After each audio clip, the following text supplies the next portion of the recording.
The phone call came at 03:47 hours. Ryan Cross was 40 feet beneath his workshop, sanding down the legs of a mahogany dining table when his personal cell phone vibrated against his hip. The one only 4 people in the world had the number for. His daughter, his former commanding officer, his doctor, and Mia, the housekeeper at his father-in-law's estate. He ignored it. Mia never called. Ever. Then it vibrated again and again. Ryan set down his sandpaper and pulled the phone from his pocket. 3 missed calls, all from the same number. His pulse didn't spike. 38 years of life, 20 of them in combat zones, had taught him to control his body's responses. But his mind sharpened immediately. Something was wrong. He answered on the 4th ring. "Mr. Cross." The voice on the other end was barely above a whisper. Terrified, shaking. "Mr. Cross, please. I need you to come. Now." "Mia," Ryan kept his voice steady. "What's happening?" "It's Lily." A sob caught in her throat. "Your daughter, she's been in the basement. 4 days. Mrs. Hartwell locked her there. She makes me pour ice water on her. Every 3 hours. If I don't, she says she'll call immigration. She says." The line went dead. Ryan stared at the phone in his hand. His workshop was silent except for the hum of the space heater in the corner. Outside, February wind rattled the windows of his small rental house in rural Virginia. Inside, Ryan's world had just fractured. Lily, his 10-year-old daughter, the girl who could recite the periodic table and build Lego skyscrapers and ask questions about stars and black holes and whether dogs dreamed. The only good thing he'd ever created in this world. 4 days in a basement. Ice water. His daughter. Ryan moved. He crossed the workshop in 3 strides, grabbed his jacket from the hook by the door. His truck keys were already in his pocket. Thor, his German shepherd, lifted his head from his bed in the corner. The dog's amber eyes locked onto Ryan's face. 7 years of partnership. 4 combat deployments in Afghanistan. Thor knew that look. "Come on, boy." Ryan's voice was quiet, controlled. The voice he used before missions. "We're going to get her." Thor was on his feet immediately. The dog moved with purpose despite the slight limp in his right rear leg. A gift from the shrapnel that had torn through both of them on their last deployment in Kandahar province. 92 pounds of muscle and loyalty and scars from an IED that had ended both their military careers. Ryan pulled out his phone as he headed for his truck, dialed the only number that mattered right now. Jack Romano picked up on the 2nd ring. "Ryan, it's 3 in the morning. This better be. I need you." Ooh, Ryan climbed into his truck. Thor jumped into the passenger seat. "Lily's in trouble." Silence on the other end. Then Jack's voice changed, sharper, focused. The voice of a SEAL who'd spent 6 years as Ryan's swim buddy before leaving the Navy to become a private investigator. "What kind of trouble?" "The kind that needs your skills." Ryan started the engine. "I'm heading to the Hartwell estate now. I need you to meet me there. And Jack, bring your camera. We're going to need evidence." "I'm already moving. Give me 90 minutes. Ryan ended the call and pulled onto the dark country road. His headlights cut through the February darkness. The dashboard clock read 0352. The Hartwell estate was 240 miles away. 4 hours if he obeyed speed limits. He didn't plan to obey speed limits. Thor sat rigid in the passenger seat, his eyes fixed on the road ahead. The dog's ears were forward, alert. He could sense Ryan's tension. Could smell the adrenaline starting to flood Ryan's system. Ryan forced himself to breathe, to think. 6 months ago, he'd made the hardest decision of his life. He'd given temporary custody of Lily to her grandfather, Oliver Hartwell. Not because he didn't love his daughter, not because he couldn't care for her, but because he'd been struggling.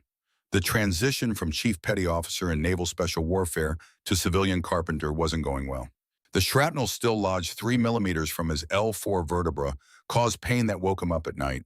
Nights when he couldn't work, couldn't provide. The VA disability payments weren't enough to cover rent and food and everything a growing girl needed.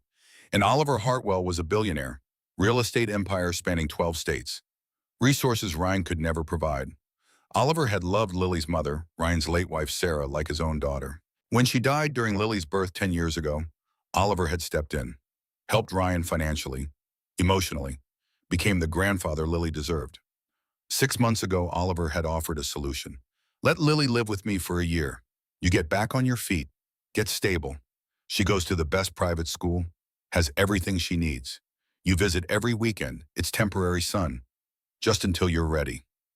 Ryan had agreed because he was desperate, because he wanted what was best for Lily, because Oliver was family.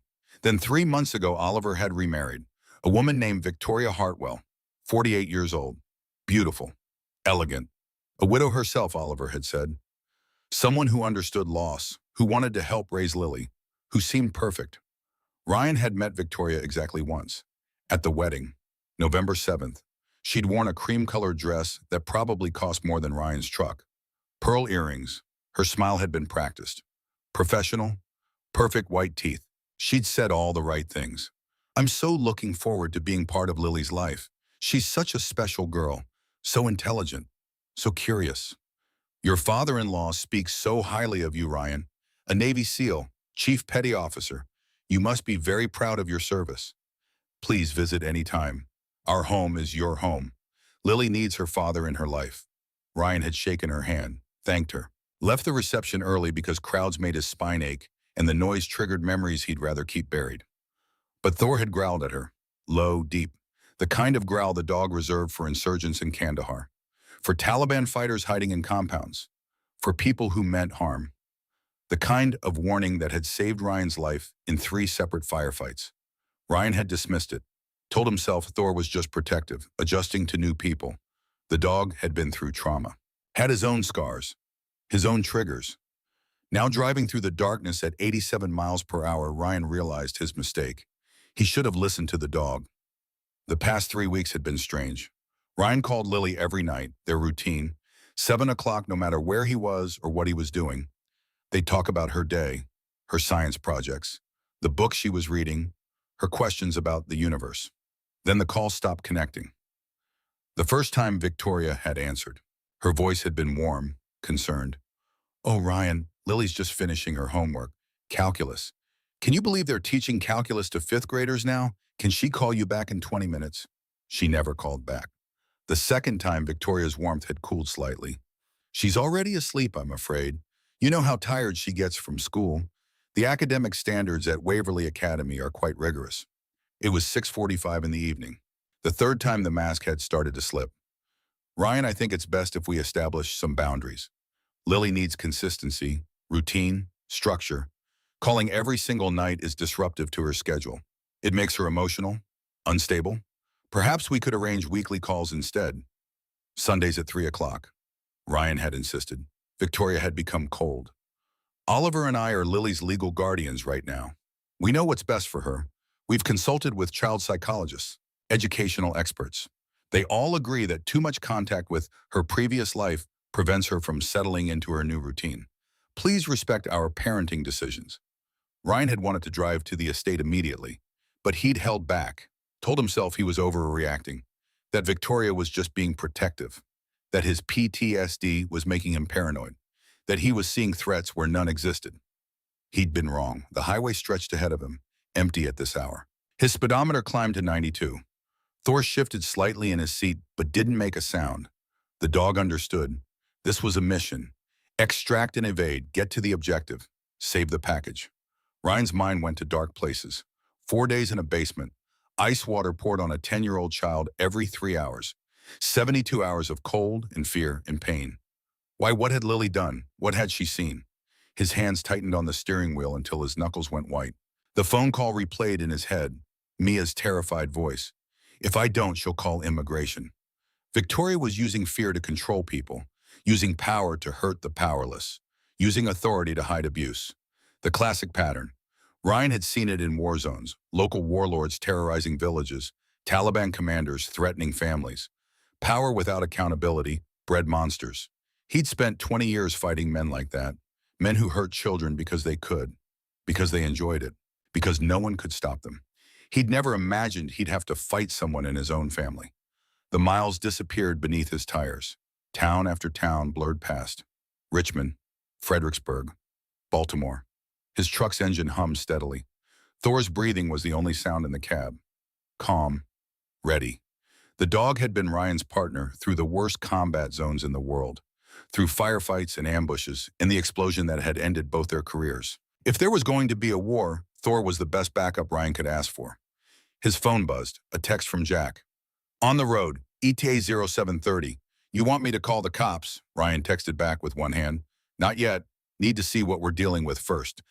Jack's response was immediate. Roger that. Stay safe, brother.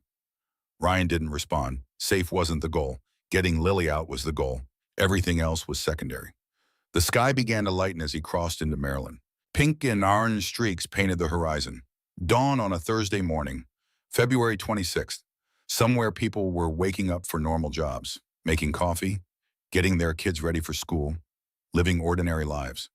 Ryan was driving to rescue his daughter from a basement. His phone rang again. Unknown number.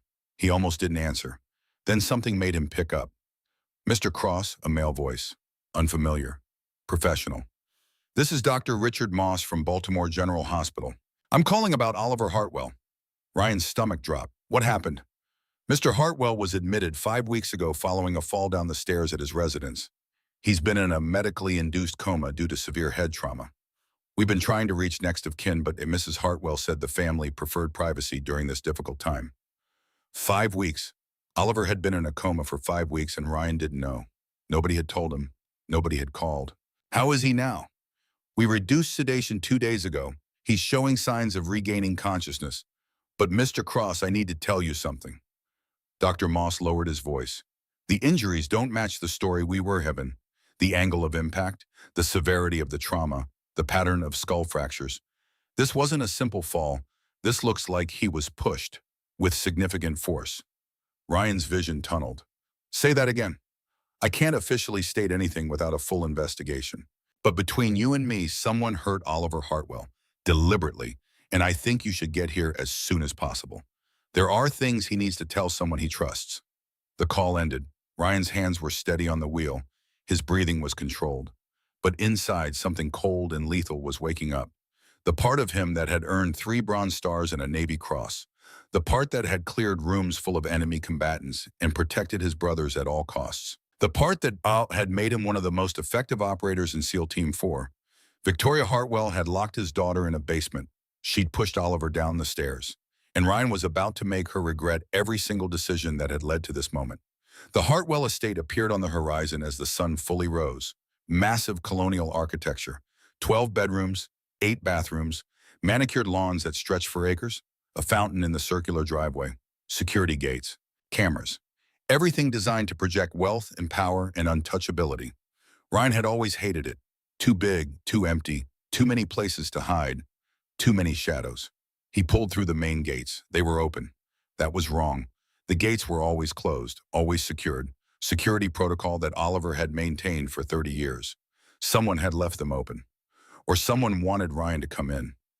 Ryan parked his truck at the end of the long driveway, far enough that his approach wouldn't be obvious. Thor jumped out beside him. The dog's body was tense, alert. His nose was working, testing the air, cataloging scents, searching for threats. They walked toward the main house together. The sun was above the trees now. Golden morning light painted everything in false beauty. The house looked peaceful, elegant, exactly like the kind of place where happy families lived. Ryan knew better. The front door opened before he reached it. Mia stood in the doorway, 20 years old, dark hair pulled back in a tight bun. Her eyes were red from crying. Her hands were shaking. She had a bruise on her left cheek, fresh, maybe an hour old, and is. Mr. Cross, her voice cracked. Thank God, I didn't know if you'd come. I didn't know if she'd. Where is she? Ryan's voice was quiet, controlled, dangerous. Basement. But Mr. Cross, Mrs. Hartwell is here. She's in the main hall with guests, a charity breakfast, 30 people. She doesn't know I called you. If she finds out, she won't find out from me. Ryan stepped past Mia into the house. Thor followed. Stay here, watch the door. If anyone tries to leave, text me immediately. Mia nodded, terrified but determined. Ryan moved through the house like he'd cleared buildings in Fallujah. Smooth, silent, tactical. Thor at his heel. The dog's claws clicked softly on the marble floors. They passed the main hall. Through the open doors, Ryan could see Victoria Hartwell. She was holding court. 15 women in expensive dresses sat at round tables covered in white linens, crystal glasses, fresh flowers, silver coffee service. Victoria stood at the head of the room. She looked perfect, hairstyled, makeup flawless, wearing an elegant designer dress. She was smiling. And we're so grateful for your generous donations to the Children's Foundation. Every dollar goes directly to helping at-risk youth find stability and love in nurturing homes. Last year alone, we placed 47 children in safe environments. The women applauded, smiled, believed every word. Ryan kept walking. His jaw was tight. His hands were steady. Thor's ears were flat against his head. The dog had sensed something. Danger. Threat. The kind of energy that came off enemy combatants moments before they attacked. They found the basement door at the end of the east hallway. Ryan had never noticed it before. It looked like every other door in the house. White paint, brass handle, nothing remarkable. But there was a deadbolt on the outside, a heavy-duty lock, the kind used on storage units, on prisons, on places designed to keep people trapped. You don't lock someone in a room from the outside unless you're keeping them prisoner. Ryan reached for the bolt. His fingers brushed the cold metal. Then Thor growled, low, deep, a warning. Footsteps behind them. Ryan turned. Victoria Hartwell stood 10 feet away. She'd left her charity breakfast. Her composure was cracking at the edges. There was something sharp in her eyes, something calculating, but her voice was still warm, still practiced. Ryan, she tilted her head, concerned. What a wonderful surprise. We weren't expecting you today. Open the door. Ryan didn't move, didn't raise his voice, but the command was absolute. I'm sorry, Victoria's confusion looked genuine but wasn't. What door? The basement. Open it. Now, son. Oh, Ryan. Victoria's smile never wavered. I think there's been some kind of misunderstanding. Lily isn't in the basement. She's upstairs in her room, sleeping. She's been feeling a bit under the weather, so I thought it best to let her rest. I can wake her if you'd like to say hello. Thor growled again, louder this time, the kind of sound that made insurgents drop their weapons, the kind of warning that meant violence was coming if the threat didn't back down. Victoria's eyes flicked to the dog. For just a moment, a fraction of a second, her mask slipped.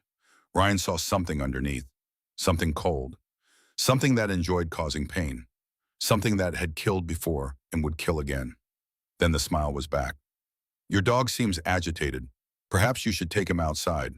The noise might disturb our guests. He's trained to detect threats. Ryan took one step forward. He's never wrong, and right now he's telling me you're dangerous. That's ridiculous, Victoria laughed, light, airy, the sound of someone genuinely amused. I'm Lily's step-grandmother. I love that child. I've been nothing but kind to her, providing her with opportunities, education, stability. Then you won't mind if I check on her? Actually, I do mind. Victoria's voice hardened slightly. You signed temporary custody over to Oliver. Oliver is currently, incapacitated. That makes me Lily's legal guardian. And I don't appreciate you barging into my home at dawn making wild accusations based on the paranoid instincts of a traumatized dog. Ryan's hand moved to the deadbolt. Victoria's voice cut through the air like a blade. Touch that door and I'll call the police. I'll tell them you're violating a custody agreement, that you're unstable, that your PTSD makes you dangerous to your own daughter. I have a file on you, Ryan. Medical records, incident reports, psychiatric evaluations, all documenting your mental health struggles. Do you really want that on your record? Do you really want to risk losing Lily permanently? Ryan's hand froze. Victoria smiled. She'd found his pressure point, the one thing he couldn't risk. Now, Victoria's tone was gentle again, sympathetic. Why don't we go sit down in the study, have some coffee, talk about this like adults? I'm sure we can clear up any concerns you have about Lily's well-being. I understand you're protective. It's admirable. But you need to trust that I have her best interests at heart. Thor lunged. The German Shepherd launched forward. Not at Victoria, at the basement door. Thor hit the wood with his shoulder. The old door shuddered but held. The dog backed up. Hit it again. Harder. Then Thor started barking. Deep. Urgent. The kind of bark that meant someone was dying. Someone needed help now. The bark that had alerted Ryan to wounded teammates trapped under rubble. The bark that meant life or death. Ryan didn't think. He grabbed the deadbolt and yanked it open. Twisted the door handle. The door swung inward. Stairs descended into darkness. The smell hit him first. Mold. Urine. Fear. Suffering. The cold air that rushed up from below was wrong. Too cold. Arctic. Like opening a freezer. Ryan stopped. Victoria's voice had lost all pretense of warmth. You're making a terrible mistake. Ryan ignored her. He started down the stairs. Thor was already ahead of him. The dog's claws clicked on the concrete steps.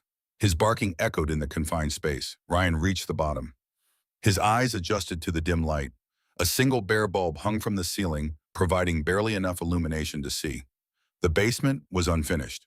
Concrete floor, exposed pipes, cinder block walls, a stack of empty paint cans in one corner, a bucket in the other corner, still half full of water, ice water, chunks of ice floating on the surface. And next to the bucket, pressed against the wall, like she was trying to disappear into the concrete, his daughter sat huddled on the floor. Lily. She was wearing the same purple sweater he'd bought her for Christmas, the one with stars on it. But it was soaked through, her blonde hair was plastered to her head. Her lips were blue, her skin was pale, translucent. The color of someone who'd been cold for too long. Her small body was shaking uncontrollably. Hypothermic tremors. Next to her, pressed against her side for warmth, was a 3-month-old golden retriever puppy. Biscuit, the dog Oliver had given Lily for her 10th birthday. The puppy was shivering so hard its entire body shook. Its eyes were half closed, barely conscious. Lily looked up when Ryan appeared. Her eyes were hollow, exhausted, empty. But when she saw him, something sparked. Recognition, hope, disbelief. "Daddy," her voice was barely a whisper. "Is that really you?" Ryan crossed the basement in 3 strides. He dropped to his knees beside her.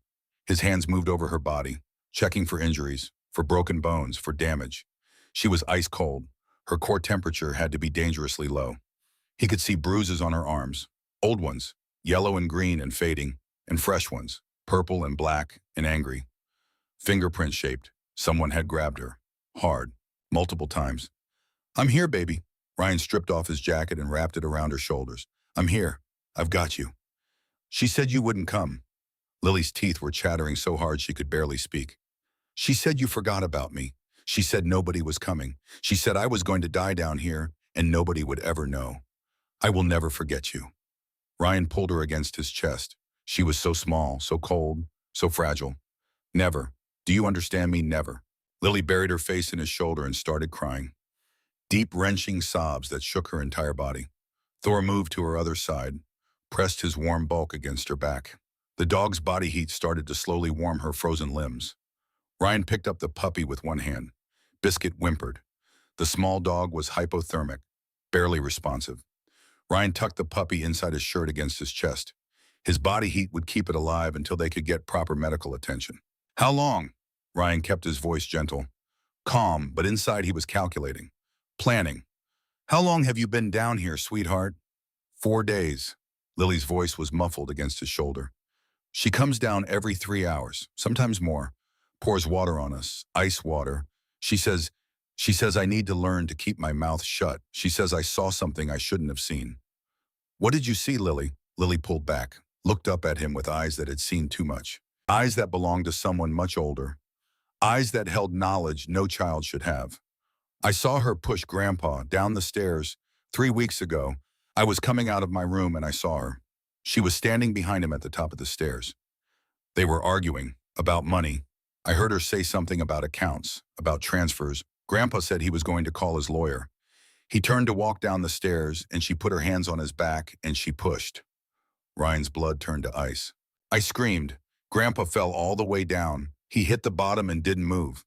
There was blood, so much blood. Victoria turned around and saw me. She walked over, really slow, really calm. She grabbed my arm and said, if I ever told anyone what I thought I saw, she'd make me disappear. She said no one would believe a stupid little girl anyway." Lily's voice broke. "I told her I was going to tell you. I said you'd believe me, and that's when she dragged me down here. Locked the door. She's been coming down ever since, pouring water, telling me this is what happens to little girls who don't know their place." Footsteps on the stairs. Ryan stood, moved Lily behind him. Thor positioned himself in front of them both. The dog's lips pulled back from his teeth, a snarl that promised violence. Victoria appeared at the bottom of the stairs. She looked out of place in this concrete tomb. Too polished, too perfect, a lie wrapped in expensive fabric. "You shouldn't have come down here, Ryan." Her voice was different now. No warmth, no pretense, just cold calculation. "You've just made this very complicated for both of us." "The only thing that's complicated," Ryan said quietly, "is how I'm going to keep myself from killing you where you stand." Victoria smiled. Not the practiced smile she showed the world. This one was real, satisfied. The smile of someone who'd gotten away with terrible things for a very long time. You're not going to do anything because I have lawyers. I have friends in very high places. I have resources you can't even imagine. And your daughter, Victoria's eyes flicked to Lily. She's a confused little girl with an overactive imagination.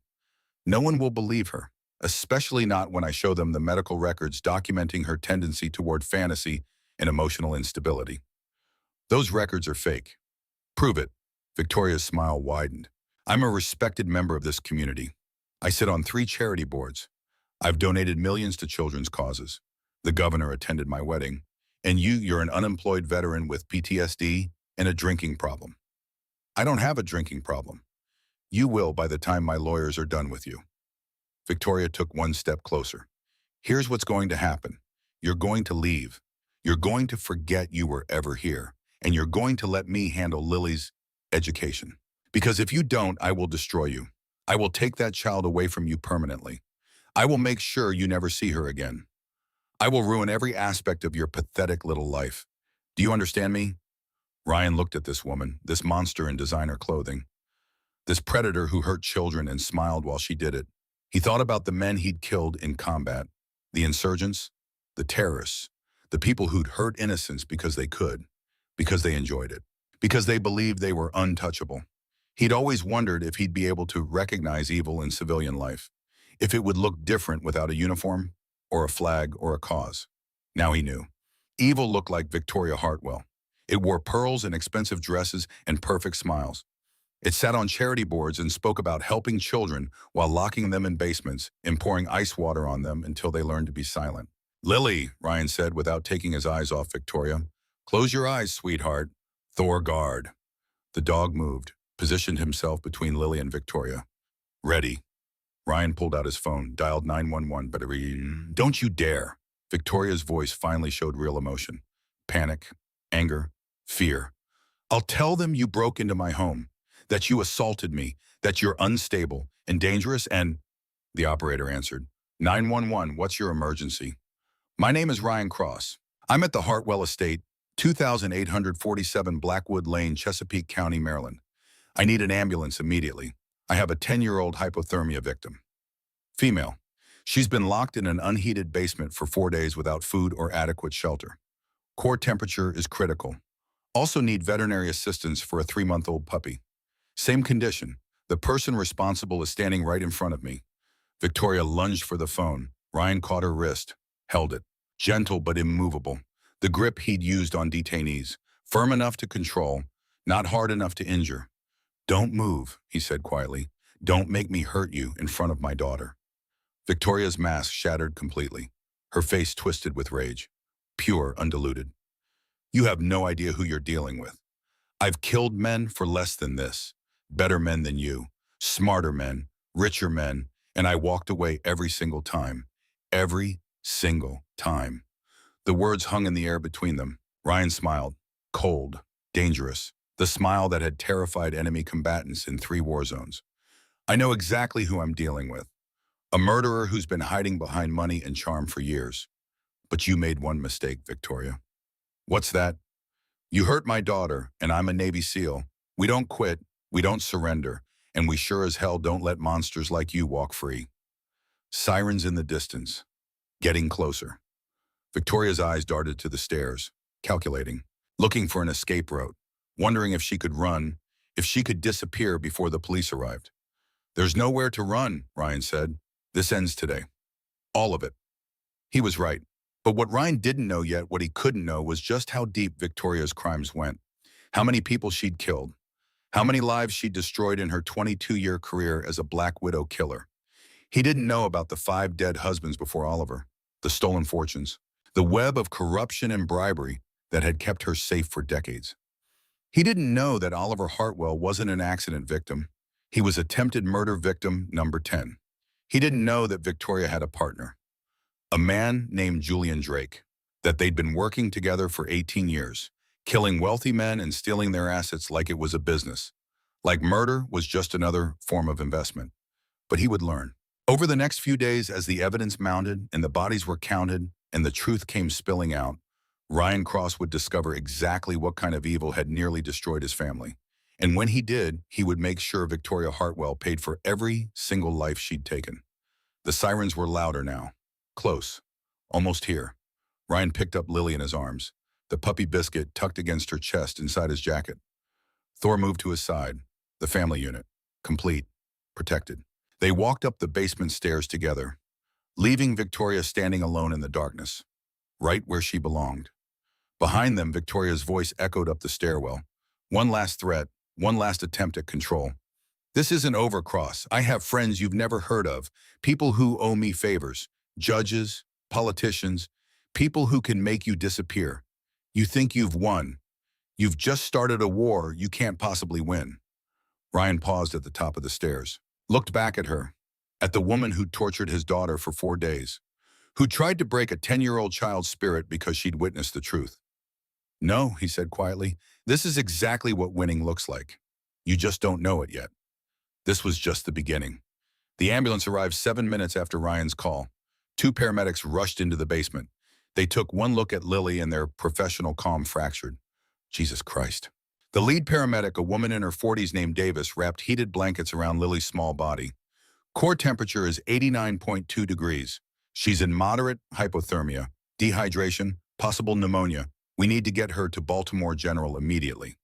I'm coming with her. Ryan's voice left no room for argument. Sir, we don't normally. I'm coming. Thor comes too. He's a certified service animal. Davis looked at the German shepherd, at the Navy SEAL standing in front of her with eyes that had seen combat, at the small child wrapped in blankets who wouldn't let go of her father's hand. Yes, sir. Let's move. Ryan rode in the ambulance. Thor sat at his feet. The puppy Biscuit was in a separate carrier being treated by a veterinary team that had arrived minutes after the human paramedics. The small dog was critical but stable. Hypothermia, malnutrition, but young enough to recover fully with proper care. Lily drifted in and out of consciousness during the ride. When she was awake, she gripped Ryan's hand so tight her knuckles turned white. Don't leave me, Daddy. I'm not going anywhere, I promise. She said you didn't want me anymore. She said that's why you gave me to Grandpa, because I was too much trouble. Ryan felt something break inside his chest. That's a lie, all of it. I love you more than anything in this world. Do you understand me? Anything? Then why did you leave me there? It was the question Ryan had been asking himself for 6 months. The question that would haunt him for the rest of his life. Because I thought I was doing what was best for you. I thought Grandpa could give you things I couldn't. A good school, opportunities, stability. His voice cracked. I was wrong, so wrong. And I'm sorry, Lily. I'm so sorry. Lily's eyes closed. Tears leaked from under her lids. Just don't leave me again, please. Never. I promise you, never again. At the hospital, doctors swarmed. They hooked Lily up to warming machines, IV fluids, heart monitors, oxygen. Ryan watched through a glass window as they worked. His hands were steady, his breathing was controlled. But inside, something was breaking. He'd failed her. He'd given her to people he thought would protect her, and instead they'd nearly killed her. A detective arrived 2 hours later. Detective Sarah Morrison, 52 years old, 28 years on the force, short gray hair, sharp eyes. She had the look of someone who'd seen too much darkness and refused to give up anyway. Mr. Cross, she sat down next to him in the waiting room. I need to ask you some questions about what happened at the Hartwell estate. Ryan told her everything.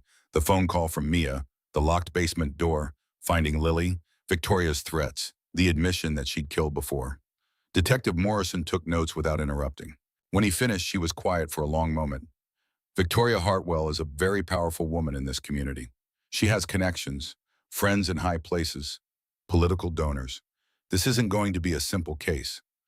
I don't care how powerful she is. Ryan's voice was flat. She tortured my daughter for 4 days. She belongs in prison. I agree. Morrison closed her notebook. But I need evidence. Real evidence. The kind that stands up in court against the best defense lawyers money can buy. Can you get me that? Ryan pulled out his phone, called Jack Romano. His former teammate answered immediately. Ryan, I'm at the estate now. Police have it cordoned off. Crime scene tape everywhere. What do you need? The security system. Victoria has cameras all over that house. High-end setup, digital storage. I need you to get the footage from the past month, especially anything showing the basement. Anything showing Victoria with Lily. Can you do that? Jack was silent for 3 seconds. Ryan could almost hear him thinking. Planning. The security panel is in the kitchen. Main server is probably in the basement or a utility closet. Give me 20 minutes. 18 minutes later, Jack called back.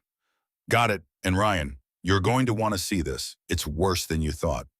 That evening, Ryan sat in Jack's office 3 blocks from the hospital, watching security footage on 3 monitors. What he saw made his blood run cold and his hands curl into fists. The first video showed Victoria entering the basement 4 days ago. Timestamp, February 22nd, 1437. Lily was already down there huddled in the corner. Victoria carried a metal bucket.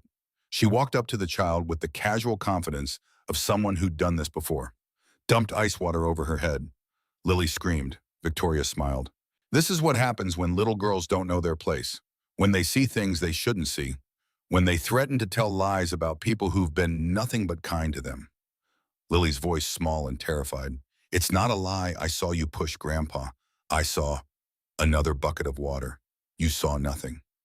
Do you understand me? Nothing. And if you ever say otherwise, this will seem pleasant compared to what comes next. The second video showed Victoria talking to Mia in the kitchen. Timestamp February 24th, 0815. The housekeeper was crying. Please, Mrs. Hartwell, she's just a child. This is wrong. She needs food, medicine. She's so cold. Victoria's response was calm, cold, matter of fact. You're an illegal immigrant, Mia. I could have you deported with one phone call. Your mother in El Salvador depends on the money you send home, doesn't she? $300 every month. What happens to her if you're arrested, deported, banned from ever returning to the United States? Please, you'll do exactly what I tell you. You'll pour the water every 3 hours. You'll tell no one. You'll bring her bread and water once a day, just enough to keep her alive. And if you disobey me, if you make even one phone call, you'll never see your family again. Am I clear? Mia's sobbing, yes, ma'am. The third video was the most damning. Victoria on the phone with someone, her back to the camera. Timestamp, February 25th, 2143. Her voice was different, relaxed, almost proud.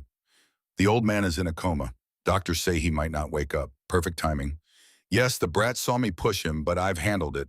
She's been in the basement for 3 days now. No one suspects anything. I told the staff she went to stay with friends.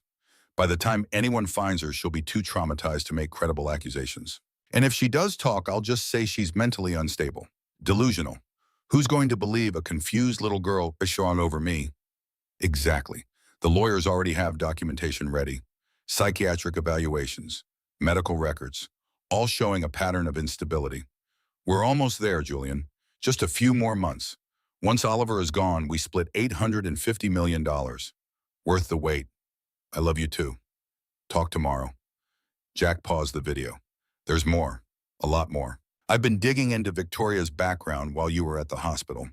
He pulled up files on his computer. Victoria Hartwell, born Victoria Ann Drake in 1976. Married 5 times before Oliver. But I could only find public records for 4. All 5 husbands died under suspicious circumstances. Jack clicked through photos. Husband number 1, Thomas Drake, died 2006. Apparent suicide. Hanging. Found in his home office. Victoria inherited $1.4 million. She was 29 years old. Another photo. Husband number 2, Michael Hartwell, died 2008, fell down the stairs. Massive head trauma. Victoria inherited $2.8 million. A third photo. Husband number 3, Robert Klein, died 2012. Carbon monoxide poisoning in his garage. Ruled accidental. Victoria inherited $4.1 million. A fourth photo. Husband number 4, David Chen, died 2019. Sudden cardiac arrest at age 51. No previous heart problems. No family history. Victoria inherited $6.3 million. A fifth photo. Husband number 5, James Parker, died 2021. Drowning accident in his own bathtub. Victoria inherited $9.7 million. Jack looked at Ryan. That's $24.3 million from 5 dead husbands in 15 years. And now she's married to Oliver Hartwell. Net worth approximately $850 million. If Oliver dies, Victoria inherits everything. Ryan did the math. Unless Lily can prove Victoria pushed him, which is why Victoria locked Lily in the basement. Jack pulled up another file. But there's more. The person Victoria was talking to on the phone. Julian Drake. I found him. He's Thomas Drake's younger brother, 46 years old, no legitimate employment history. but he owns 3 shell corporations registered in the Cayman Islands. And guess what? All 3 corporations received wire transfers from Victoria's accounts totaling $18.7 million over the past 15 years. They're working together. They've been working together since before Thomas Drake died. I think the pattern is this: Victoria marries wealthy older men. Julian stays in the background. They isolate the husband from family and friends. Then they arrange an accident. Victoria inherits. They split the money. Move on to the next target. Ryan stared at the screen, at the photos of 5 dead men, men who'd thought they'd found love, who'd trusted the wrong person, who'd died because of greed. I found David Chen's daughter, Sophie Chen. She's 26 now, lives in Seattle. And Ryan, she's been trying to tell anyone who'll listen that Victoria murdered her father. For 8 years, she's been fighting. Nobody believed her. Ryan's phone was in his hand before Jack finished speaking. Get me her number. 30 minutes later, Ryan was on a video call with Sophie Chen. She appeared on his laptop screen in Jack's office. Young, tired, the kind of exhaustion that came from years of fighting a battle no one else believed in.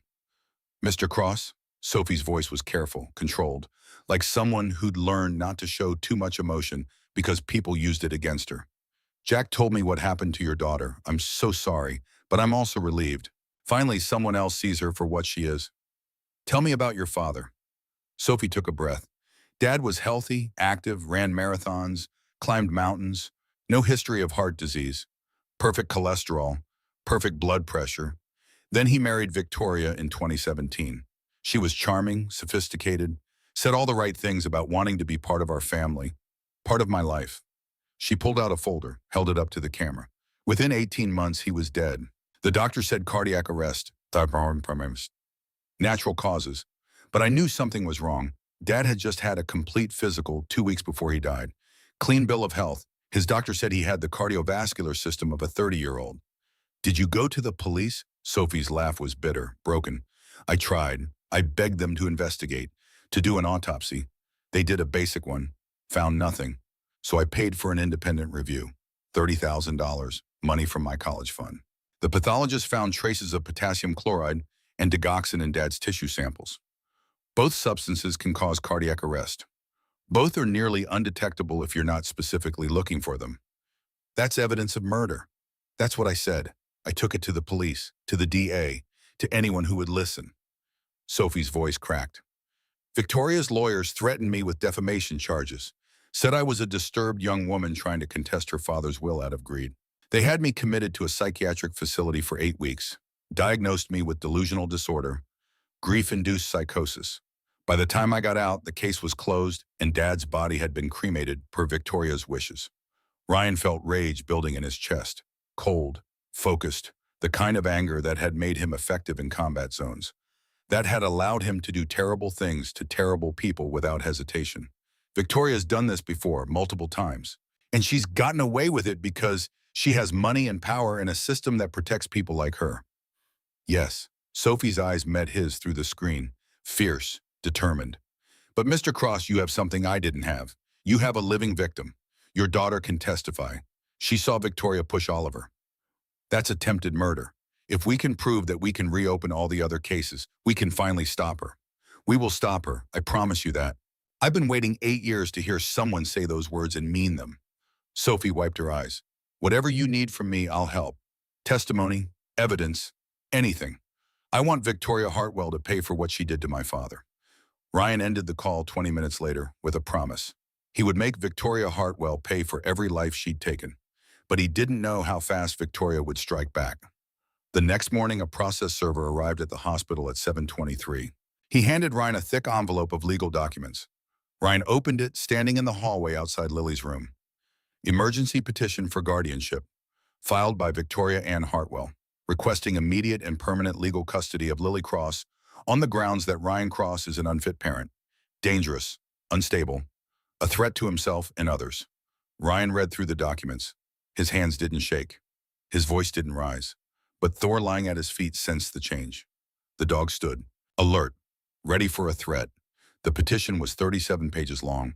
It claimed Ryan was suffering from severe PTSD, that he had violent outbursts, that he'd threatened Victoria with physical harm, that he'd broken into her home, that he'd assaulted her, that he'd kidnapped Lily against her will. All lies. but presented with such detail that they sounded plausible. The petition included medical records Ryan had never seen, psychiatric evaluations he'd never undergone, police reports documenting incidents that had never happened, testimony from people Ryan had never met claiming he'd threatened them, assaulted them, shown signs of mental deterioration, and at the bottom of the petition, emergency hearing scheduled for tomorrow morning, 10 o'clock a.m., Judge Benjamin Cole presiding, 18 hours. Victoria had arranged a court hearing in 18 hours, on a Friday morning, bypassing every normal procedure, every waiting period, every safeguard designed to protect children from being removed from their parents. Ryan called the only lawyer he knew, a public defender named Martinez, who'd helped him with paperwork when he'd first left the Navy. The man listened to Ryan's story and sighed. "Mr. Cross, I can't help you. This is way above my pay grade. You need someone who specializes in family law, someone with experience fighting emergency custody petitions, someone who isn't afraid of going up against power. And those people are expensive." "How expensive?" $20,000 retainer, minimum. For a case like this, probably 50 by the time it's over. Ryan had $847 in his bank account. His truck was 12 years old and not worth much more. He owned nothing of value. He sat in the hospital waiting room with his head in his hands. Lily was still recovering, 2 floors up. Oliver was still in a coma across town. And Victoria was using the legal system to finish what she'd started in the basement. Rough day. Ryan looked up. A woman stood in front of him, early 40s, professional suit, tired eyes that had seen too many injustices. "Dr. Emma Walsh," she held out her hand. "I'm an attorney. I was here visiting a client, and I overheard your conversation with Mr. Martinez. I'd like to help." Ryan didn't take her hand. "I can't afford a lawyer. I'm not asking for money." Emma sat down next to him. "I'm offering pro bono representation, because I know what it's like to watch powerful people destroy innocent lives while the system looks the other way." She pulled out her phone, showed him a news article from 5 years ago. "I was the lead prosecutor in a murder case. The defendant was a wealthy businessman named Richard Vaughn. He'd killed his wife, beat her to death over a period of hours. We had evidence, witnesses, DNA, everything we needed for a conviction." Emma's voice was hard, but the judge was on his payroll, Judge Alexander Matthews. He threw out evidence on technicalities, intimidated witnesses, allowed the defense to introduce irrelevant character assassination. The defendant walked free. And Matthews, he retired 2 years later to a beachfront property in Florida that somehow cost 3 times his lifetime salary. "You couldn't prove the corruption. I tried, filed complaints, requested investigations, got stonewalled at every level. So I quit the DA's office, started working in private practice, taking cases the system ignores, fighting people who think money makes them untouchable." Emma's eyes met his. "And Mr. Cross Victoria Hartwell is exactly the kind of person I became a lawyer to stop." Ryan studied her, looking for the angle, the catch, the hidden motive. But all he saw was genuine anger, genuine determination, and something else, something personal. "Why Wisoma? Because I have a daughter too. She's 17 now. And if someone hurt her the way Victoria hurt Lily, I'd want someone in my corner who refused to quit. Someone who'd fight even when the odds were impossible. That's what I'm offering you, a fighter." Ryan shook her hand. "When do we start?" "Now." The courtroom the next morning was packed. News of the case had spread fast. Emergency custody petition, Navy SEAL versus wealthy philanthropist, child found in basement, the kind of story that fed the 24-hour news cycle. Local reporters lined the back row. Cameras waited outside. Victoria Hartwell's charity work made her a public figure. The accusation that she'd tortured a child was sensational, horrifying, irresistible to media.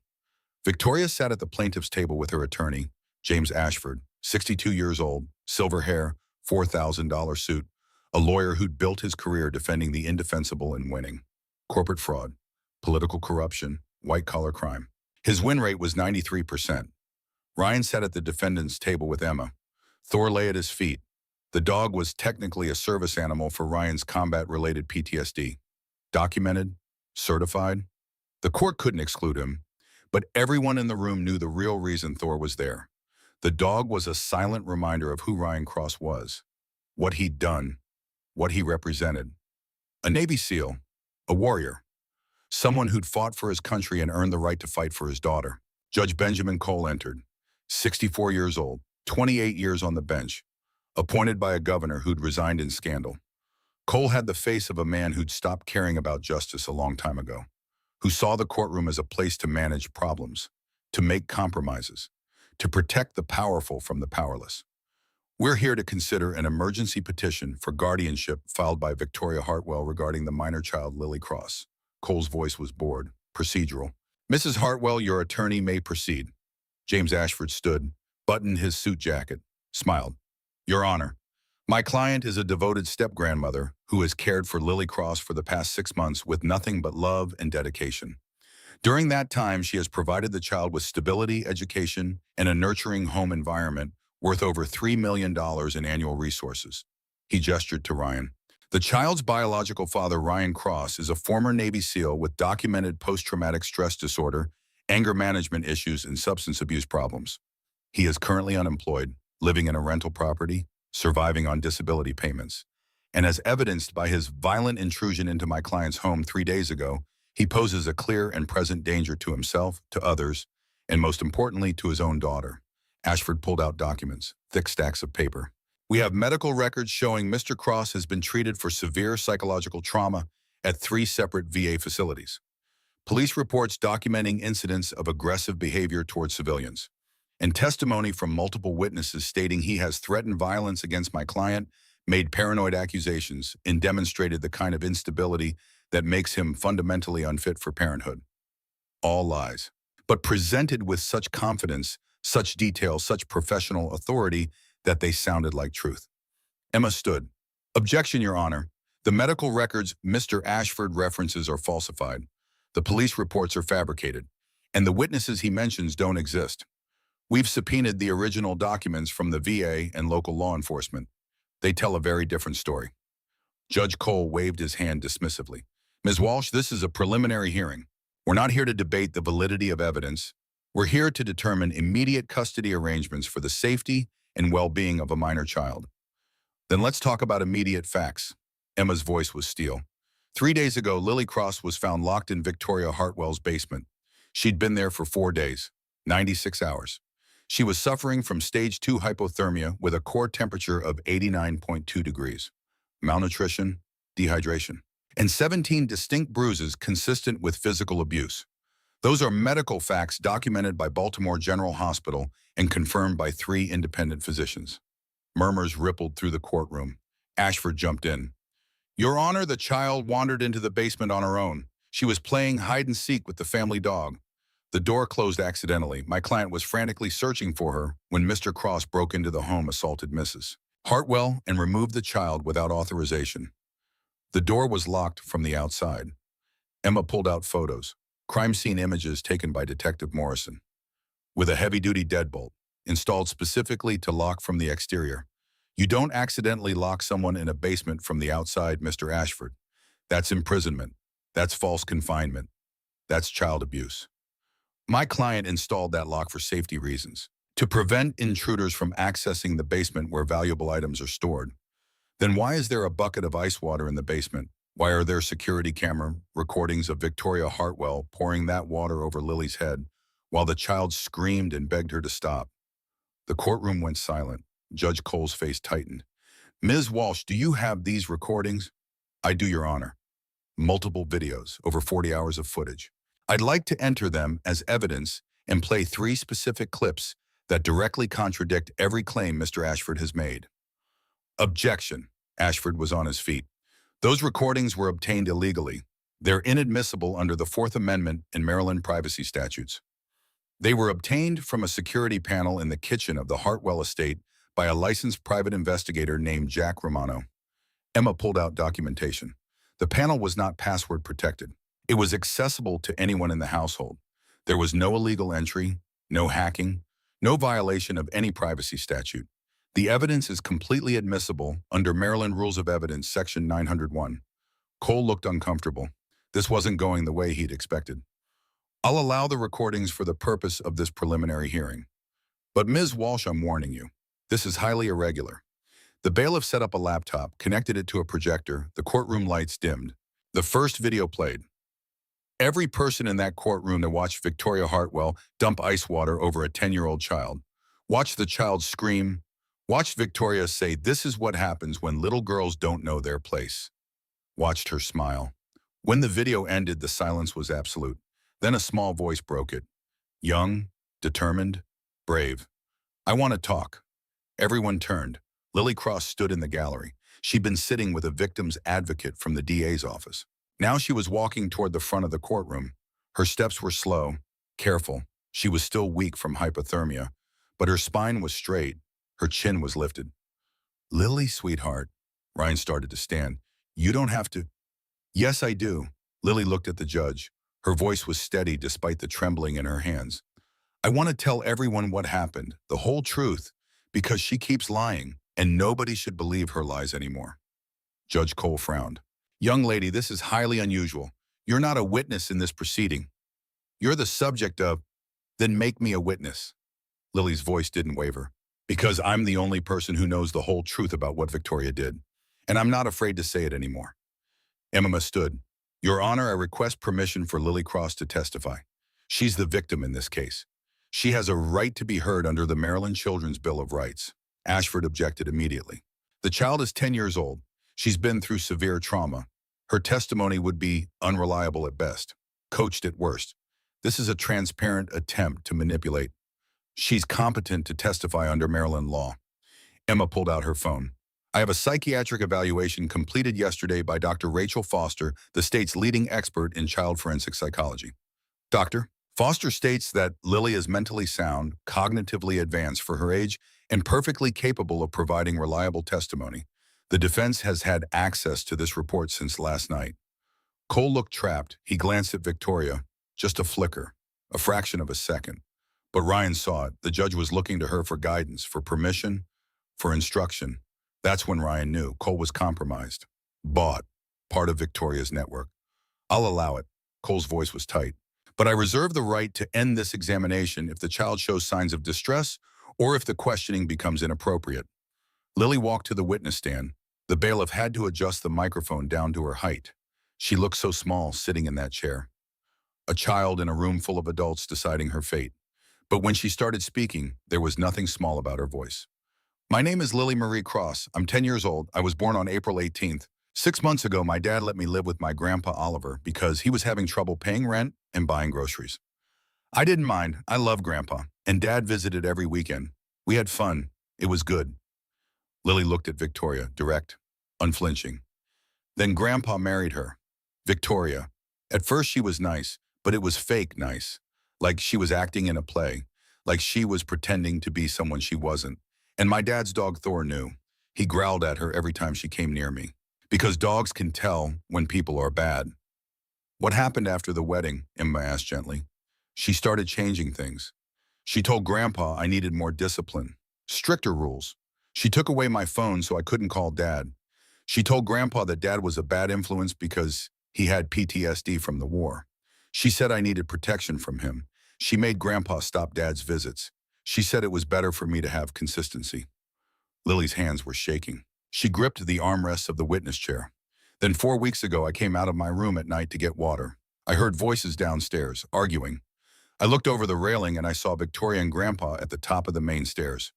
They were fighting about money. Victoria said something about accounts, about transfers, about things that belonged to her. Grandpa said he was going to call his lawyer. He said Victoria had stolen from him." He turned to walk down the stairs.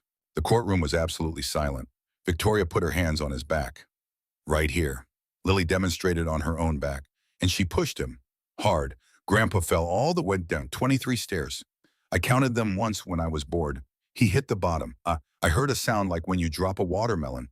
There was blood. So much blood. Tears were streaming down Lily's face now. I screamed. Victoria turned around and saw me standing there. She walked over to me, really calm, really quiet. Like pushing Grandpa down the stairs was normal. She grabbed my arm really hard. Lily showed the courtroom the fading bruises on her left bicep. She said, "You didn't see anything. Do you understand if you tell anyone what you think you saw, I'll make you disappear. No one will ever find you. No one will ever know what happened to you." "What did you do?" Emma's voice was soft. "I said I was going to tell my dad. I said he'd believe me. I said he'd make her go to jail for hurting Grandpa." Lily wiped her eyes, and that's when she dragged me to the basement, locked the door. She came down every 3 hours and poured ice water on me and Biscuit, my puppy. She said I needed to learn to keep my mouth shut. She said children who tell lies need to be taught lessons. She said no one would believe a stupid little girl anyway. Lily looked directly at Judge Cole. But I'm not stupid.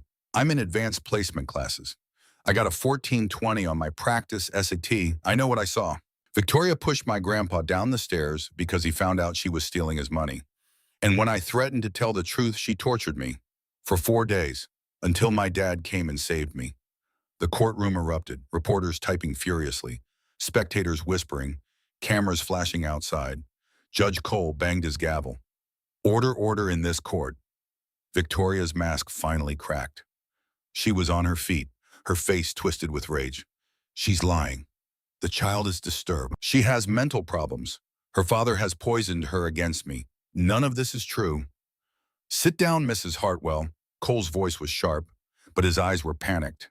This was spiraling out of his control. This wasn't the script he'd been given. Emma turned to the judge.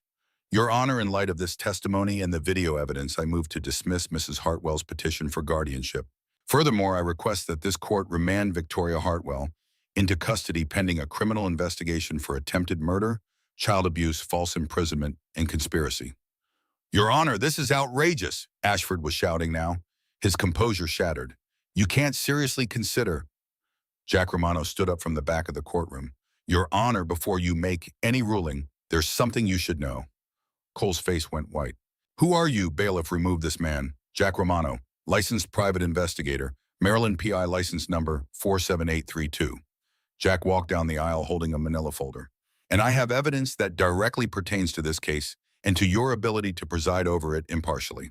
He handed the folder to the bailiff. These are financial records showing that Judge Benjamin Cole has received $340,000 over the past 2 years from shell corporations owned and operated by Victoria Hartwell. Wire transfers, documented, verified by forensic accountants, all properly submitted to the Maryland Judicial Conduct Board as of 8 o'clock this morning. The courtroom exploded. Cole shot to his feet. This is a lie. This is defamation. Bailiff, arrest that man.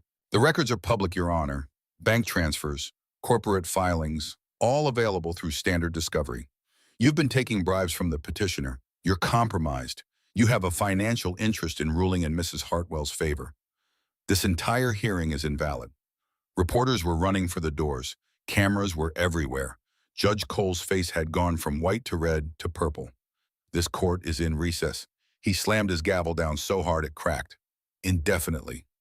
He fled through the back door, his robe billowing behind him, running from the consequences that were finally catching up. The bailiff looked lost. The court clerk was on the phone. Chaos swallowed the room. Ryan walked to the witness stand, picked up his daughter, held her tight. You did good, baby. So good. You were so brave. Did we win, Daddy? Yeah, sweetheart. We won this round. But Ryan knew this was just the beginning. Victoria Hartwell had money, resources, and 22 years of practice covering her tracks. She wasn't going to give up. She was going to fight. And Ryan Cross was ready for war. The call came at 6:37 in the morning, 2 days after the courtroom chaos. Ryan was sleeping in a chair next to Lily's hospital bed when his phone vibrated. Dr. Richard Moss. His voice was urgent but controlled. Mr. Cross, you need to get here immediately. Oliver Hartwell is awake, and he's asking for you specifically. Ryan was already moving. Lily was recovering well. Her core temperature had stabilized. The bruises were fading, but she still had nightmares. Still woke up screaming about ice water and locked doors. I'll be there in 20 minutes. Ryan looked at his daughter. She was asleep.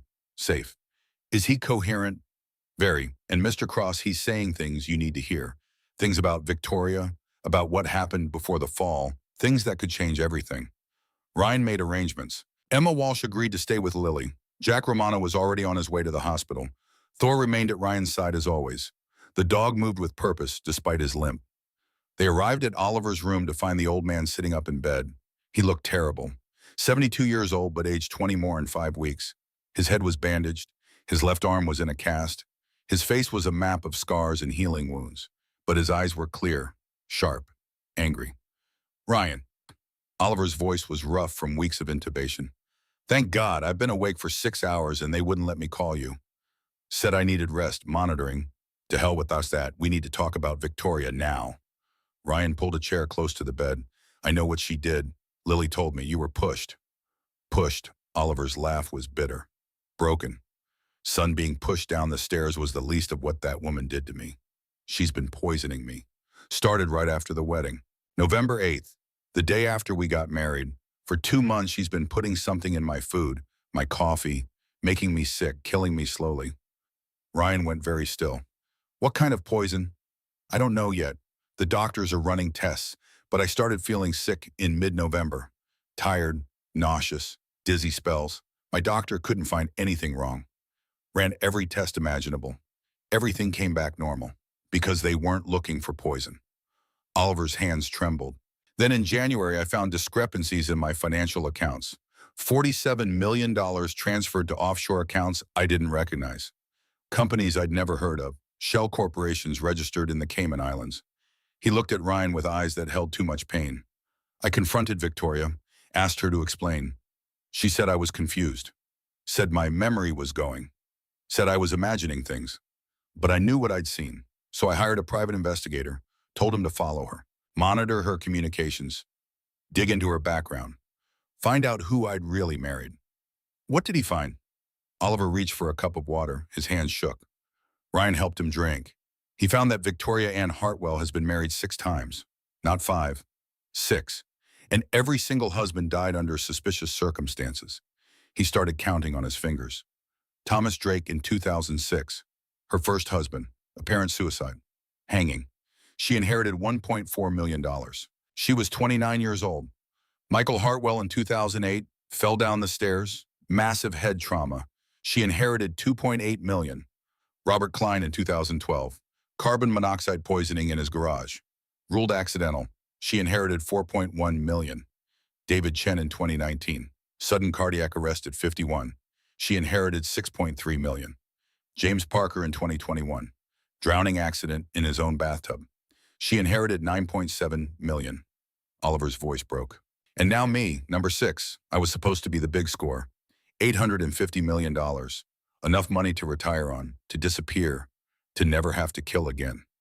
The math was staggering. $24.3 million from 5 previous husbands.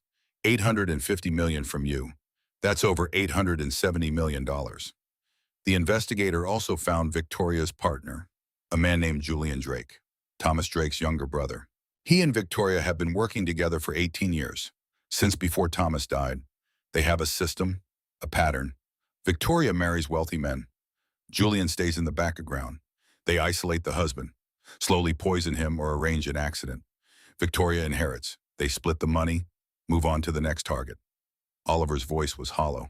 I was number 6, and I would have died if I hadn't confronted her when I did. She got sloppy, got angry. Instead of waiting for the poison to finish me, she pushed me down the stairs, tried to make it look like an accident. Would have worked too if Lily hadn't seen it happen.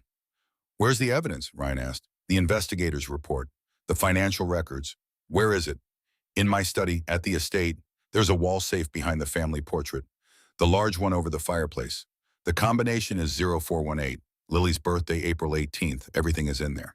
Bank statements, emails between Victoria and Julian, photographs of them together, police reports from the previous deaths that I had the investigator pull, medical records, and a handwritten ledger. What kind of ledger? Oliver's eyes were dark, haunted. Victoria kept a journal, documenting everything. Every dose of poison, every symptom, every dollar transferred. Like she was running a science experiment. The investigator found it in her study, photographed it. She doesn't know we have copies. Ryan was already on his phone, calling Jack. How fast can you get to the Hartwell estate? I'm 15 minutes out. Why, man? There's a wall safe in Oliver's study, behind the family portrait over the fireplace. Combination is 0418. Get there before Victoria does. Get everything in that safe. And Jack, Victoria might be there. She might try to stop you. Be careful. On it. I'll call you when I have it. Ryan ended the call, looked at Oliver. Jack's the best. If anyone can get there first, it's him. I hope you're right. Oliver closed his eyes. Because if Victoria destroys that evidence, she walks. Everything she's done, everyone she's killed, it all disappears with her. And we'll never be able to prove any of it. But Victoria Hartwell hadn't survived 6 murders by being slow. Jack called back 8 minutes later. His voice was tight, controlled, the tone he used in combat when things went sideways. Ryan, we have a problem. Victoria's here. She's in the study right now, and she's got a crowbar. She's tearing the wall apart. Ryan could hear it through the phone, the sound of wood splintering, drywall cracking, Victoria destroying evidence as fast as she could. I'm coming in. Jack's voice went quiet, professional. Thor, if you can hear me, I need you ready. The German shepherd's ears perked up. He recognized Jack's voice, recognized the command tone. Ryan heard footsteps through the phone, quick, silent. Jack moving through the house with the tactical precision of a trained operator. Then Victoria's voice, sharp, surprised, panicked. Who the hell are you? Get out of my house. Someone who's going to stop you. The sound of a struggle, something heavy hitting the floor, a woman's scream of frustration. Then Jack's voice again, breathing hard but controlled. Ryan, I've got her. She tried to burn the documents, but I stopped her. Evidence is secure, but you need to get here now. She's already calling her lawyers, claiming I broke into her home, assaulted her. This is about to get complicated. Ryan was moving before Jack finished speaking. He left Oliver with Dr. Moss, promised he'd be back, promised Oliver would see justice. The drive to the Hartwell estate took 12 minutes. Ryan pushed his truck to 90 miles per hour on the highway. Thor sat rigid in the passenger seat. The dog sensed the urgency, the danger. 3 police cars were parked in the circular driveway when they arrived. Jack stood on the front steps holding a banker's box full of documents. His knuckles were scraped, his shirt was torn, but his face was grim, determined. She almost got away with it. I got here with maybe 2 minutes to spare. She'd already pulled the portrait down, had the safe open, was pouring lighter fluid on the documents when I tackled her. Ryan took the box. Inside were years of evidence. Financial statements showing systematic theft. Wire transfer records. Emails between Victoria and Julian, planning murders like they were planning business deals. Police reports, medical records, autopsy results. And at the bottom, a leather-bound journal. Victoria's handwriting. Neat, precise, clinical. 9. Rick and Ryan looked at Jack. Oliver said 6 husbands. Read the first 3 entries. Ryan opened the journal. The first page was dated June 2002. Victoria would have been 19 years old. Patient number 1, Margaret Wilson, age 78, terminal cancer, 6 months to live, administered concentrated potassium chloride in her IV line at 0300 hours. Death occurred within 4 minutes. Staff suspected nothing. Ruled natural causes.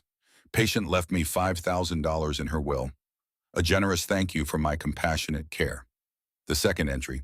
Patient number 2, Harold Green, age 81, end-stage COPD, injected 30 cubic centimeters of air into IV line at 0200 hours. Pulmonary embolism.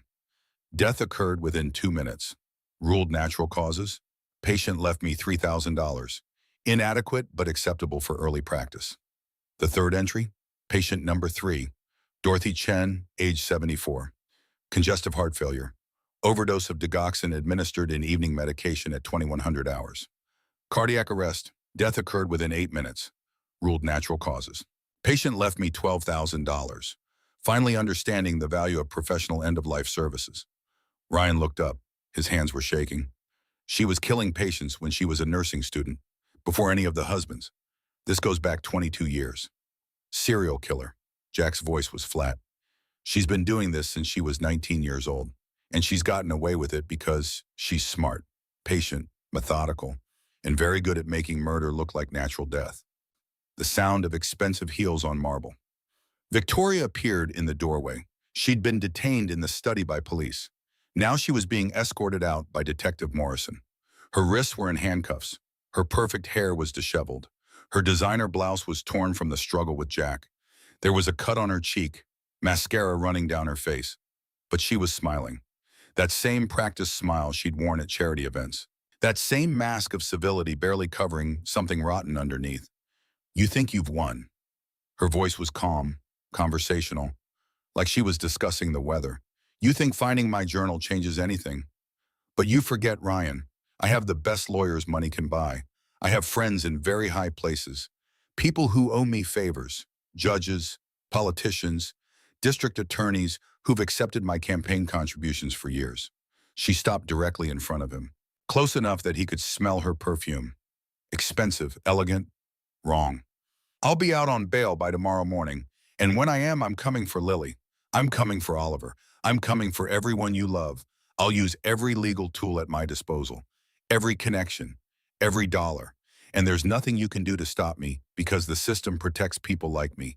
It always has. It always will. Ryan looked at this woman, this monster who'd killed 9 people over 22 years, who'd tortured his daughter, who'd poisoned an old man for his money, who smiled while she destroyed lives. You're wrong. His voice was quiet, deadly. I can stop you. I already have. Because that journal you kept, that's a confession to 9 murders, written in your own hand. And the emails on Oliver's computer, those prove conspiracy with Julian Drake. And the video from your own security system that shows you torturing a child. And the financial records, those show $87 million in stolen assets. Ryan stepped closer. You're not getting bail. The DA is charging you with multiple counts of first-degree murder, attempted murder, child abuse, conspiracy, financial fraud. You're looking at life without parole times 9, and I'm going to make sure everyone knows exactly what you are. Not a philanthropist, not a grieving widow, not a respected member of the community. A serial killer who smiled while she murdered people for money. Victoria's mask cracked, just for a moment. Ryan saw the fury underneath, the rage of someone who'd been untouchable for decades suddenly finding herself caught. Someone who'd believed she was smarter than everyone else. Someone who'd finally made a mistake. You'll regret this. Her voice was ice, pure hatred. I promise you. You'll regret the day you ever crossed me. I will make your life a living hell. I will. Take her away. Detective Morrison stepped forward. Victoria Hartwell, you're under arrest for attempted murder of Oliver Hartwell, child abuse and torture of Lily Cross, conspiracy to commit murder with Julian Drake, and we'll be adding more charges as we review the evidence. You have the right to remain silent. I suggest you use it. They led her away, still smiling, still confident, still believing money and power would save her one more time, but this time they wouldn't. Jack handed the banker's box to Detective Morrison. Everything you need. Financial records showing $87 million in theft. Communications between Victoria and Julian Drake planning 6 murders. Medical evidence of poisoning. And her personal journal confessing to 9 murders over 22 years, including 3 elderly patients when she was a nursing student. Morrison's face was grim. This is the biggest case I've handled in 28 years. We're going to need time to build this properly. Coordinate with federal prosecutors. The interstate nature of the crimes, the financial fraud, this is going to be complex. How much time, Ryan asked. The DA wants to move fast. With this much evidence, we're looking at arraignment in 3 days. But the trial's 6 to 8 weeks. These cases take time to build properly. We need to interview witnesses, authenticate evidence, coordinate with law enforcement in 5 different states where the previous murders occurred. 8 weeks, 56 days until Victoria faced justice. Ryan could wait 56 days. But Victoria Hartwell had one more move to make. The attack came 3 days later. Ryan was at his rental house, working in his shop, building a bookshelf for Lily's room. She was staying with Emma Walsh temporarily, under protection, safe. Oliver was recovering at a secure rehabilitation facility. Everything was as secure as Ryan could make it. Ryan was alone. Thor was outside, doing perimeter checks the way he'd been trained in Afghanistan. Patrolling, alert, protective. The man came through the back door at 1700 hours exactly. Professional, silent, dressed in black tactical gear. Balaclava covering his face. He had a suppressed Glock 19 in his right hand and murder in his eyes. Contract killer, expensive, good. But Thor was better. The German Shepherd came through the window in an explosion of glass and fur and teeth. The dog hit the intruder at full speed, drove him into the wall with enough force to crack the drywall. The pistol went flying, skidded across the floor. Ryan moved on pure instinct. 20 years of close quarters combat. Muscle memory. He closed the distance, disarmed the man before he could reach for a backup weapon, put him on the ground, had him in a rear naked choke before the intruder could even process what was happening. Who sent you? Ryan's voice was calm, professional, the voice he'd used interrogating insurgents in black sites. Talk and you walk, stay silent and Thor eats your throat. The man gasped for air, tapped out. Victoria, she sent me. $200,000, half up front, half when you're dead. Contract was for it to look like suicide. PTSD victim, couldn't handle civilian life. Standard tragic veteran story. You made a mistake taking that contract. I know. The man's voice was broken, defeated, professional pride crushed by an old dog and a carpenter. I know. I'm sorry. Jesus Christ, I'm sorry. Police arrived 6 minutes later. The would-be assassin went into custody, confessed immediately, gave them everything. The money trail, the communications with Julian Drake acting as Victoria's intermediary. The explicit instructions to make Ryan's death look like a suicide. The backup plan to kill Lily if Ryan proved too difficult. It was the final piece. The evidence that sealed Victoria's fate forever. The trial began on a Monday in late April. Federal courthouse in Baltimore. High security. Media circus outside. Judge Patricia Hernandez presiding. 58 years old, appointed by the current president. Reputation for being brilliant, thorough, incorruptible. Exactly the kind of judge Victoria couldn't buy. The prosecution laid out their case over 5 days. Lead prosecutor was Assistant U.S. Attorney Michael Chen, David Chen's younger brother, Sophie's uncle. He'd recused himself from all previous investigations into Victoria, but when the evidence became overwhelming, he'd requested and received special permission to prosecute the woman who'd killed his brother. Chen was methodical, devastating. He presented financial evidence showing Victoria had stolen $87 million over 22 years. He presented medical evidence showing systematic poisoning of multiple victims. Expert witnesses on toxicology, forensic accountants, digital forensics experts who traced every email, every bank transfer, every communication between Victoria and Julian Drake. He presented testimony from Sophie Chen, from Mia Santos, from hospital staff who'd noticed strange patterns in patient deaths when Victoria was working the night shift 20 years ago. And he presented Victoria's journal, read it aloud in court. Every entry, every murder, every calculation about how much money each death would bring, every clinical observation about symptoms and timing and methods. The courtroom was silent as Chen read. Patient number 8, my fourth husband, David Chen, age 51. Cardiac arrest induced by potassium chloride administered in his evening wine over 6 weeks. Dosage carefully calculated. Symptoms mimicking natural heart disease. Death occurred in his sleep approximately 0300 hours. Autopsy ruled natural causes. I inherit $6.3 million. Excellent return on investment. Julian and I celebrate with dinner at Le Bernardin. He proposes we target someone bigger next time. I agree. Time to think bigger. Sophie Chen sat in the gallery, tears streaming down her face, finally hearing official acknowledgement of what had happened to her father, finally being believed after 8 years of fighting alone.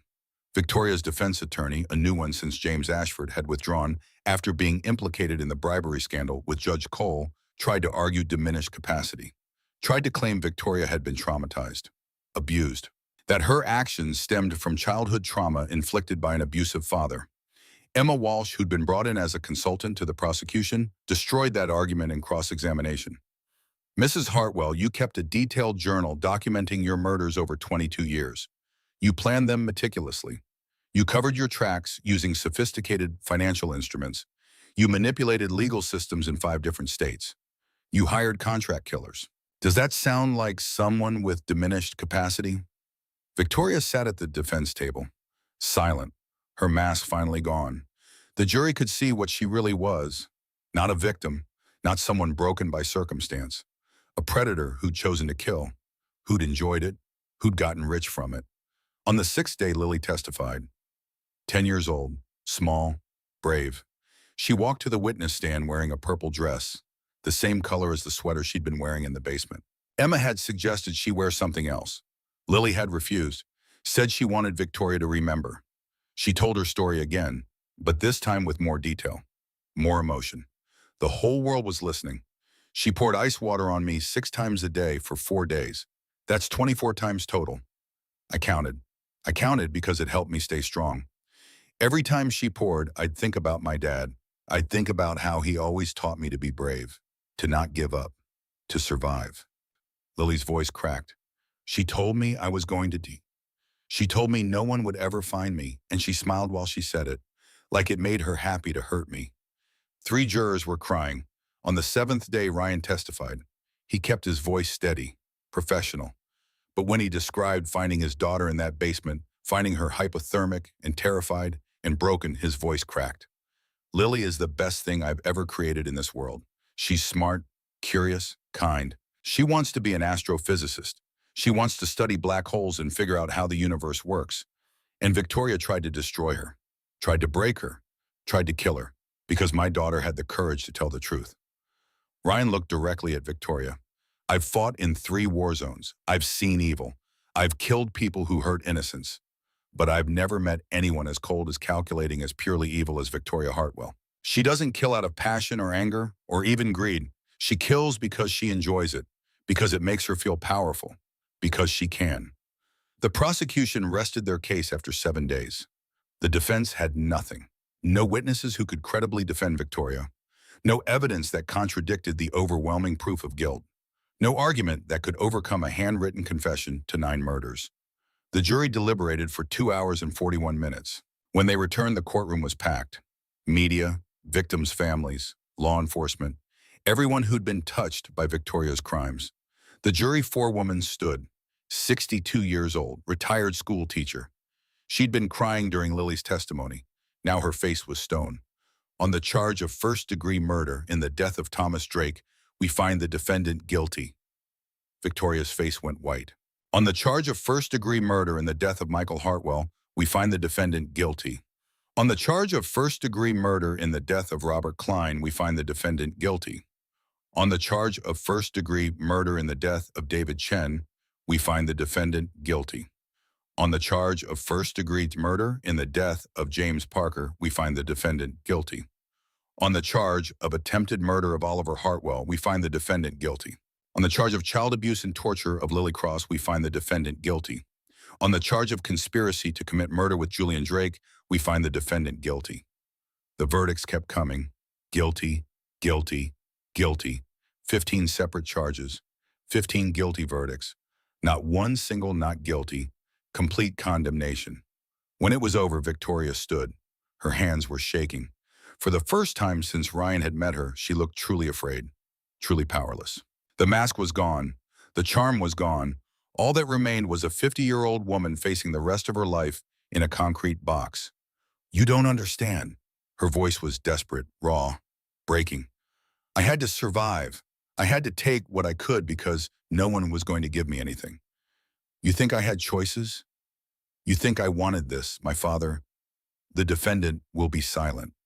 Judge Hernandez's voice cut through Victoria's breakdown like a scalpel. You made choices. You chose to kill 9 people. You chose to steal their money. You chose to torture a child. You chose to hire assassins. Those were your choices, and now you'll face the consequences. The sentencing came 1 week later. Judge Hernandez showed no mercy. Victoria Ann Hartwell, you are hereby sentenced to life in prison without the possibility of parole on each count of murder. These sentences to run consecutively, not concurrently. Additionally, you are sentenced to 30 years on charges of child abuse, attempted murder, and conspiracy. Total sentence, 180 years in federal prison. You will be remanded to FC William Hazleton in West Virginia. You will never be free again. Victoria was led away in chains, still silent, still in shock. The woman who'd believed she was untouchable, finally understanding that she'd been caught, that it was over, that she'd lost everything. But the story didn't end there. 6 days after sentencing, a guard found Victoria hanging in her cell at FC Hazleton. She'd used torn bed sheets twisted into a rope, made a noose, ended it on her own terms rather than face decades in a cage, rather than accept that she'd been beaten by a carpenter and a 10-year-old girl and a dog. She left a letter, 3 pages, handwritten on prison stationery, addressed to Ryan Cross. The prison warden delivered it personally. Ryan read it alone in his workshop, Thor lying at his feet. Dear Ryan, it began, by the time you read this, I'll be dead. I want you to know this is your fault. Not directly. You didn't tie the noose. You didn't kick the chair. But you took everything from me. My freedom, my reputation, my future. You left me with nothing but 4 walls and the knowledge that I'd been beaten by a broken-down carpenter with PTSD and a smart-mouthed little brat who didn't know when to shut up. Ryan kept reading. His face was impassive, but his hands were tight on the paper. You probably think I'm a monster, and maybe I am, but I want you to understand something. I didn't start this way. I was 19 when I killed my first patient, Margaret Wilson. She was dying anyway. Terminal cancer, 6 months to live, in agony, begging for release. I gave her morphine, ended her suffering, and she left me $5,000 in her will, a thank you for being such a kind nurse. The letter continued. That's when I learned the lesson that shaped my life. People with money can buy anything, including their own death. And if I was smart, patient, and careful, I could collect payment for services rendered. For 22 years, that's what I did. I ended suffering. I collected payment. I survived in a world designed to keep people like me poor and powerless. Ryan's jaw tightened. You and I are the same Ryan Cross. We both do whatever it takes to survive. You killed for your country. I killed for my freedom. The only difference, you get called a hero, I get called a monster. But we're both just people who crossed lines others wouldn't cross. We're both people who made hard choices in impossible situations. The only difference is the uniform you wore. The final paragraph. There's something else you should know. 3 more names, 3 more victims I never told anyone about because they happened before I started keeping the journal. My father, Richard Drake. Tell their families. Give them whatever closure that brings. It won't bring them back. But maybe it'll help you sleep at night, knowing you stopped me before I killed number 13. Goodbye, Ryan. I hope you and Lily have the life I never could. Victoria. Ryan sat in silence for a long time after reading, processing, understanding. Victoria had been broken long before she became a killer. Abused, traumatized, shaped by violence into someone who saw murder as survival. Who'd crossed lines because no one had protected her when she'd needed protection most. It didn't excuse what she'd done. Nothing could excuse torturing a child or killing 9 people or hiring assassins. But it explained it, and understanding was sometimes the heaviest burden of all. The healing came slowly. Oliver recovered, regained 70% of his mobility. The poisoning had damaged his kidneys, but he survived. He spent his remaining years with Lily, teaching her about business, about resilience, about how to turn pain into purpose. He established a $5 million trust fund in her name, not for luxuries, for her education, for her future, for the foundation she wanted to build. Mia Santos enrolled in community college on a full scholarship funded by Oliver, studied social work, became an advocate for undocumented immigrants facing abuse and exploitation. The scared girl who'd made that 0347 phone call had found her voice, had found her purpose. Sophie Chen published her book, The Woman Who Smiled While She Killed a Daughter's 8-Year Fight for Justice. It became a bestseller. Every dollar went to a foundation helping families of murder victims navigate legal systems designed to protect the powerful. She gave speeches, testified before Congress, changed laws. Jack Romano and Emma Walsh partnered on cold cases, looking for other victims Victoria might have killed, other families who deserved truth, other cases where the system had failed. They found 12 more suspicious deaths connected to Victoria over her 22-year career. Elderly patients, wealthy acquaintances, people who trusted the wrong person. And Ryan took back full custody of Lily. They moved into a bigger house, 3 bedrooms, a yard where Thor could run, where they could plant a garden, where Lily could set up a telescope and study the stars she loved so much. Lily started therapy, worked through the trauma with a specialist in childhood PTSD. The nightmares faded over time. She was still cautious around strangers, still checked locks on doors multiple times. But she laughed again, smiled again, built Lego models of space stations, and asked questions about quantum mechanics and whether parallel universes existed. 2 years after Victoria's death, Lily came to Ryan with an idea. She was 12 now, taller, stronger, still carrying scars but refusing to let them define her. Dad, I want to start a foundation to help other kids like me, kids who've been hurt by people who were supposed to protect them. Ryan looked at his daughter, at the girl who'd survived 4 days in a basement, who'd testified in federal court, who'd faced down a serial killer and won. What would you call it? Thor's shield. Lily scratched the old German shepherd's ears. The dog was 9 now, gray around the muzzle, slower, arthritis in his hips, but still loyal, still protective. Because Thor protected me when no one else could, I want to do that for other kids. Oliver donated $5 million to start the foundation. Other donors followed.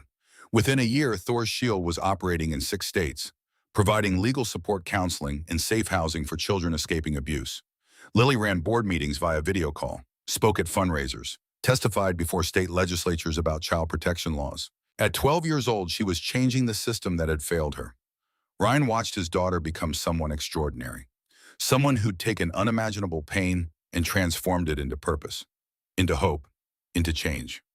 On a Saturday morning in late spring, Ryan and Lily went to the park. Thor walked beside them, slower now but steady, and with them was a new addition to the family, Scout.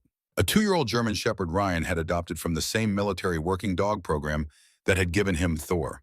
Scout was in training, learning to be a therapy dog for Thor's shield, learning to work with children who'd survived trauma, learning to detect fear and anxiety and provide comfort the way Thor had comforted Lily in that basement 2 years ago. They sat on a bench watching the dogs play. Lily was reading a book about astrophysics, college level. Ryan was working on plans for a new project, building a training facility for Thor's shield, a place where rescued children could learn to work with therapy dogs, where healing could happen through connection with animals who understood trauma, who'd survived their own wars. Dad, Lily looked up from her book. Yeah, sweetheart. Do you ever think about Victoria, about what she said in her letter? About you and her being the same? Ryan considered the question carefully. Sometimes. She was right that we both crossed lines, both did hard things, but she was wrong about why. What do you mean? I crossed lines to protect people, to keep my brothers alive, to defend people who couldn't defend themselves. Victoria crossed lines to take, to steal, to destroy. Ryan looked at his daughter. The difference isn't what we did, it's why we did it. Purpose matters. Intention matters. And Victoria's purpose was always selfish, always destructive. She killed because it made her feel powerful. I fought because it was necessary to protect innocence. Lily thought about this. I'm glad you came for me, in the basement. I knew you would, even when she said you wouldn't. Even when it hurt so much I wanted to give up, I knew. I'll always come for you, Lily, always. That's a promise I'll keep until the day I die. Thor lifted his head from where he'd been resting, looked at Ryan with those wise amber eyes. The dog had been with him through wars and wounds in the hardest battle of all, saving his daughter from a monster. Scout bounded over, young, energetic, ready to learn, ready to help other children the way Thor had helped Lily. Ryan scratched both dogs' ears, looked at his daughter, at the foundation she'd built, at the lives she was changing, at the future she was creating. Victoria had been right about one thing. Hard choices in impossible situations did define people. But she'd been wrong about what those choices meant. Ryan Cross had crossed lines to protect, to save, to fight for people who deserved better than the hand they'd been dealt. That wasn't being a monster. That was being a father, a warrior, a man who refused to let evil win. And in the end, that made all the difference. The sun climbed higher in the sky, children played on swings and slides, dogs chased balls across green grass. Life continued the way it always did, full of joy and pain, and people trying their best to make tomorrow better than yesterday. Ryan looked at Lily, at Thor, at Scout, at the future they were building together. Come on, he said. Let's go home. And they did, together. A family forged in darkness but walking toward light, scarred but healing, broken but rebuilding, because that's what survivors do. They keep going, they keep fighting, they keep believing that tomorrow can be better than yesterday. And sometimes, if they're very lucky and very strong, they prove themselves right.